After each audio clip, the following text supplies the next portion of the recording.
Yo les gens, j'espère que vous allez bien, je vous retrouve aujourd'hui pour une nouvelle vidéo sur Forza Horizon 5, une vidéo dans laquelle je vous propose de parler un petit peu voitures allemandes dans cette vidéo. Je vous ai tout simplement fait une sélection des voitures allemandes que je trouve les plus cool à conduire en balade. Donc je précise bien que là c'est vraiment pour de la balade, c'est pour rouler tranquille, pour passer un petit peu de temps à conduire au volant avec des voitures qui sont cool à conduire. On parle vraiment pas aujourd'hui de performance pure, même si effectivement les voitures que je vais vous présenter aujourd'hui, je pense qu'il n'y en a pas une qui est en dessous des 500 chevaux. Elles sont voilà, plutôt dans ma liste de favorites, côté pilotage, côté drift, côté fun, plus que vraiment côté performance. Donc voilà, c'était histoire de faire un petit truc qui change un petit peu de ce que j'ai fait ces derniers temps, où j'ai fait beaucoup de Top Gear Equinox, beaucoup aussi de vidéos guides en mode les voitures, les meilleures en accélération, les meilleures en VMAX. Donc là, c'est vraiment juste pour passer du bon temps. Et c'est vraiment centré sur les voitures allemandes. Je ferai probablement du coup la même chose dans les jours qui arrivent avec probablement les japonaises, les italiennes, les anglaises, les américaines, les françaises. On verra un petit peu dans quel ordre je fais ça. D'ailleurs, n'hésitez pas à me dire en commentaire, évidemment, le thème de la prochaine. Évidemment, je peux faire ça aussi avec des années, genre par exemple les voitures des années 80, les voitures des années 90. Donc dites-moi un petit peu en commentaire ce qui pour vous est le plus pressé, voilà, dans ce genre de vidéo pour ce genre de thème. Donc voilà, la première voiture que je voulais montrer, c'est la Audi RS6 de 2009 qu'on a sur Forza depuis longtemps. Je pense que le premier Forza sur lequel il est arrivé, c'est Motorsport 3, si je dis pas de bêtises. Et ce que j'apprécie évidemment avec cette voiture-là, outre le fait que effectivement j'aime bien ce genre de grosse berline, c'est que celle-ci est équipée d'un V10 qui est le même V10 qu'on trouve, il me semble, sur la Audi R8 et la Gallardo de cette époque-là. Sauf que là, il est passé en mode biturbo et elle sort 570 chevaux. Donc là, elle est légèrement améliorée histoire de prendre un peu plus de tours. Donc on est aux alentours des 650 chevaux, si je dis pas de bêtises. Bon, c'est une grosse voiture, hein, ça fait 2 tonnes. Mais je trouve qu'elle est assez amusante à conduire, notamment si, comme moi, vous mettez le différentiel amélioré et que vous mettez un peu plus de puissance sur les roues arrière. Ça devient en fait une bonne caisse pour drifter, même si on n'y croit pas forcément en la voyant comme ça. Et je trouve qu'elle est très très cool du coup à conduire, parce qu'on a un style qui est quand même cool. On a un V10 ce qui clairement ne court pas les rues, et on a une voiture qui est assez puissante, assez performante et qui est assez cool à drifter. D'ailleurs, je précise que toutes les voitures que je vais vous montrer aujourd'hui dans cette vidéo, elles sont équipées de réglages que j'ai partagés avec mon pseudo Equinox YT2. Donc si vous avez envie de les tester avec ces builds là, qui sont vraiment des builds optimisés pour la balade, hein, soit pour améliorer le son, soit juste pour que ce soit plus marrant, n'hésitez pas à les télécharger. Et puis évidemment, dernière précision concernant cette RS6 de 2009, c'est une voiture du concessionnaire auto que tout le monde peut choper à 155 000 crédits. Donc il n'y a aucune excuse pour pas l'essayer de votre côté. On passe ensuite à une voiture un peu plus rare, la Mercedes AMG E63S, qui est elle sur Forza depuis Horizon 4.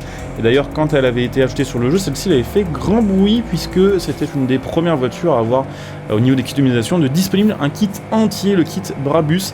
Et c'est vrai que parmi les voitures allemandes sur les Forza Horizon, il y en a très très peu qui ont autant de customisation que ça. Effectivement, il n'y a pas longtemps, on nous a rajouté la M4 qui a le kit M Performance, on a également la M8 qui a le kit AC Schnitzer, et c'est assez réduit au niveau des customisations sur ce Forza au niveau des voitures allemandes. Du coup, quand il y en a une qui a autant de pièces, forcément, je trouve que c'est cool. Et en plus de ça, cette voiture est quand même assez chouette à conduire. On a de base aux alentours des 600 chevaux sur le V8 biturbo 4 litres. La voiture est en 4 roues motrices, donc c'est un avion de chasse, hein. Pour les départs arrêtés, c'est vraiment assez violent. Et puis elle est assez cool à conduire, elle aussi, avec un différentiel un peu réglé, avec un peu plus de puissance à l'arrière. Ça la fait un peu survirer et je trouve qu'elle est très très cool à conduire aussi à ce niveau-là. Par contre, voilà, comme je vous le disais, c'est une voiture assez rare. Celle-ci, c'est une récompense, il me semble, soit de sélection de festival, soit il me semble Wheelspin ou Super Wheelspin, soit il me semble que c'est aussi une récompense de distinction. Donc c'est pas la plus simple à obtenir, mais ça reste gratuit, c'est pas un DLC et c'est franchement une voiture très très très cool que je conduis avec plaisir lorsque j'en ai la possibilité ou lorsque la sélection de festival me l'impose. On passe à une autre Audi. Les gens disent toujours que Audi c'est chiant à conduire et que ça s'ouvre. La preuve du contraire avec cette RS5 de 2018 qui, avec les bons réglages et avec les bonnes améliorations, est très très cool à conduire et qui a pour le coup un vrai comportement de sportive. Et ça, c'est pas donné sur une voiture qui de base fait quand même aux alentours des 1800 kg. Petit défaut cependant, cette voiture est un DLC, ce qui veut dire que tout le monde nous la passe, c'est un ajout payant. Bonne nouvelle, si ça vous intéresse, vous pouvez avoir le Car Pass et le Premium et autres DLC de ce genre là à prix réduit via mon lien Instant Gaming qui sera sous cette vidéo. Donc si vous avez envie de profiter de cette voiture-là sans la payer plein pot et en soutenant ma chaîne gratos par la même occasion, n'hésitez pas à utiliser mon lien Instant Gaming pour vous la procurer, en sachant que, effectivement, comme je vous le disais, elle a un vrai comportement de sportive. Elle a le petit son de V6 de litre 9 qui va bien, effectivement, hein, c'est intéressant, qui n'est plus un V8 mais bel et bien un V6 maintenant. Et on a de bonnes performances, 0 à 100 en 3 secondes 9 et quasiment 310 km/h de vitesse de pointe de série sur le jeu. C'est quand même assez fumé, et en plus de ça, elle a vraiment une gueule très très chouette. On passe à une ancienne allemande, enfin ancienne, tout est relatif puisque celle-ci est des années 80, c'est la Mercedes AMG Hammer et c'est l'une de mes voitures préférées du jeu, tout court, peu importe la période et peu importe le pays. C'est une voiture qu'on avait déjà à l'époque de Forza Horizon 4, elle était arrivée en mise à jour aux alentours de la mise à jour 33 ou 34 de Forza Horizon 4, et sur Horizon 5 ils l'ont remise dans les voitures de base, c'est-à-dire que tout le monde peut l'obtenir pour 165 000 crédits, et c'est peu cher payé pour une voiture comme ça. Je crois que ça coûte aux alentours des 250 à 300 000 euros en vrai, une Hammer, donc c'est vraiment pas donné. Et je pense clairement que si Mercedes avait fait des muscle cars, ça aurait donné ça. C'est vraiment la muscle car allemande des années 80. Vous avez un énorme V8 6 litres de cylindrée Atmo, alors qui sort que 400 chevaux d'origine, mais vous pouvez l'améliorer à peu près 670 chevaux avec les améliorations. On a une boîte 4 hyper longue à l'ancienne. On a une voiture qui est globalement assez dure à conduire, ça part assez facilement de l'arrière, mais c'est assez cool, et surtout elle a un look de malade avec le petit kit large, avec la voiture complètement noire, rabaissée. Elle est franchement incroyable à conduire, en plus le son est très très cool, et ouais, mine de rien, en plus de ça, elle est assez performante. Alors le truc par contre, c'est que c'est à l'ancienne, donc il n'y a pas beaucoup d'appui, donc c'est le genre de voiture avec laquelle vous allez vite partir en couille à plus de 250 km/h si vous mettez des petits coups de volant.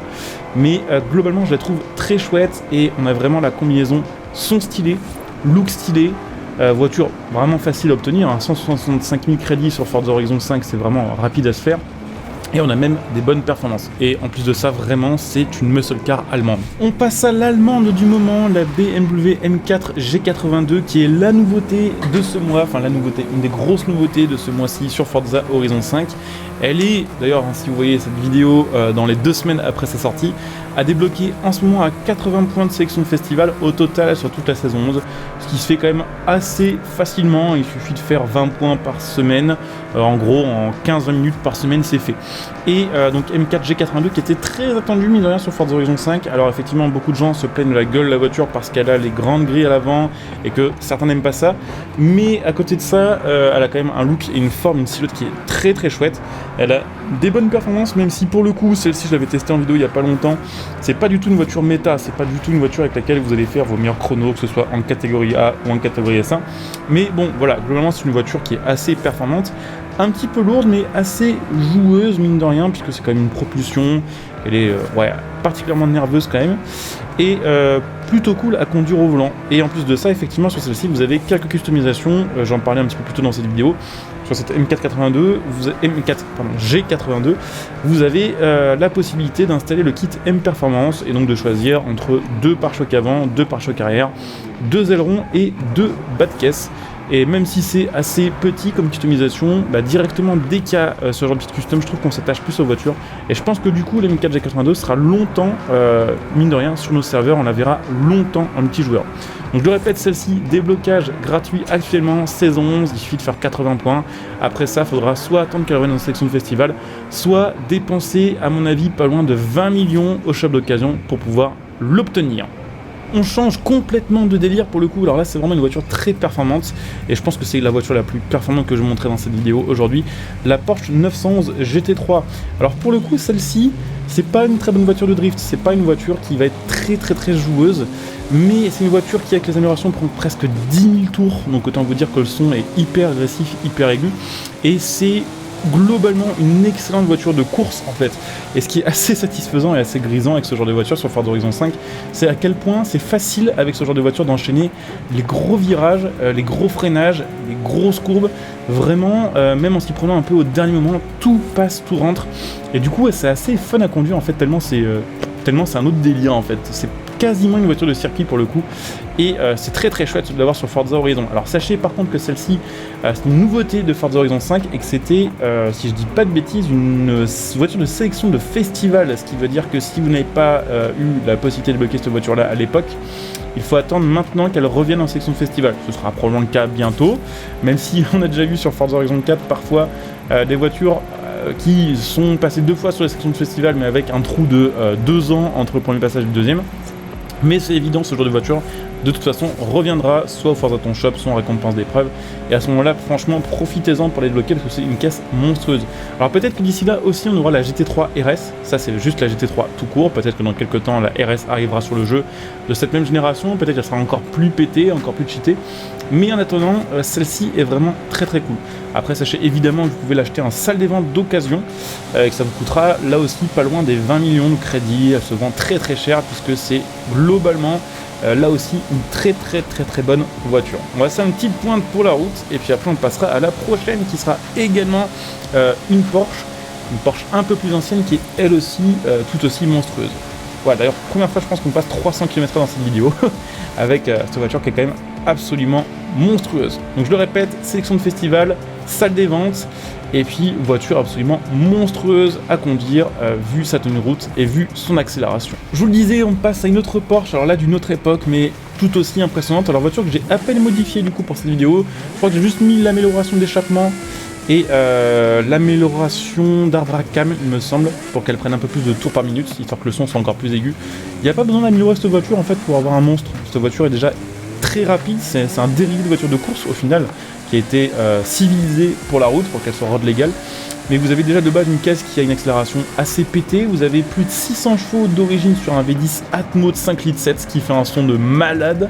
Clairement, je pense que niveau son, les V10 en général sont les plus fous, et la Carrera GT est parmi les V10, et je dirais à peu près à égalité avec la LFA. Donc on a vraiment un truc de fou furieux à ce niveau-là.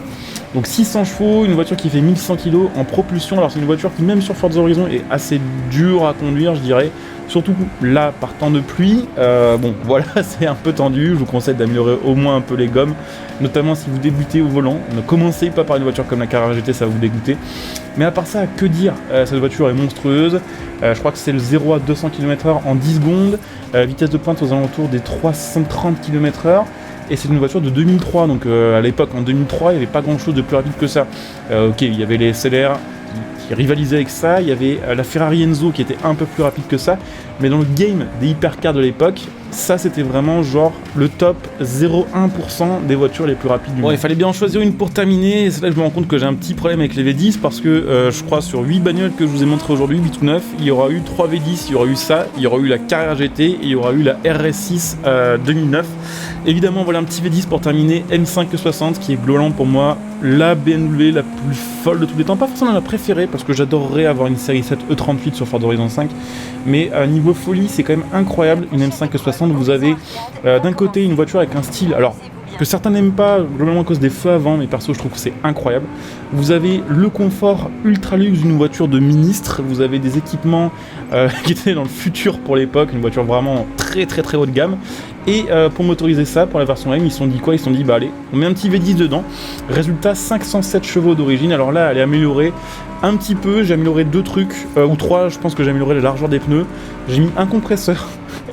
Et du coup elle fait 750 chevaux, et je crois que j'ai dû changer aussi la ligne d'échappement.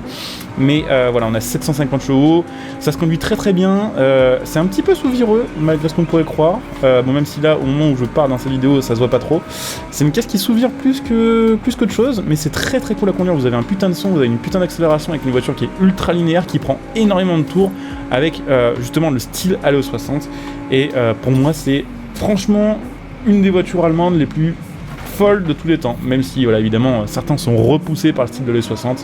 C'est quand même incroyable d'avoir mis un V10 dans une voiture confort et d'avoir fait ça quoi. Surtout que c'est pas un V10 discret, en vrai ça fait un son assez incroyable. Enfin voilà, je trouve que c'était la voiture parfaite pour terminer cette petite vidéo, qui j'espère vous aura plu. Je vous referai peut-être ça de temps en temps. Voilà, c'est pas des vidéos où on cherche vraiment la performance, vous l'aurez compris, on cherche plus des trucs marrants à conduire, un peu hors, pas du commun, mais qui se différencie, voilà, des autres modèles du jeu. J'espère que ça vous aura plu. N'hésitez pas, si c'est le cas, à dire en commentaire, à liker, à vous abonner. à venir me follow sur Twitch pour les prochains lives que je ferai. Vous pouvez évidemment trouver ma chaîne Twitch en description et en commentaire, donc n'hésitez pas à follow. Si vous avez Amazon Prime, pensez à utiliser votre Twitch Prime sur ma chaîne Twitch. Ça permet de me soutenir gratuitement, ça vous fait profiter de plein de petits bonus, de plein de petits avantages. Vous pouvez me retrouver sur les réseaux sociaux, notamment sur Twitter où je suis présent.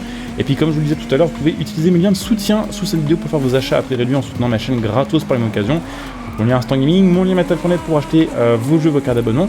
Et puis pour ceux qui souhaitent me soutenir sur le long terme, vous pouvez évidemment devenir un soutien de la chaîne via le bouton rejoindre cette vidéo, ce qui vous fera aussi bien sûr profiter de plein de petits bonus. Je coupe ici, je vous dis à très bientôt, bon jeu à tous, ciao.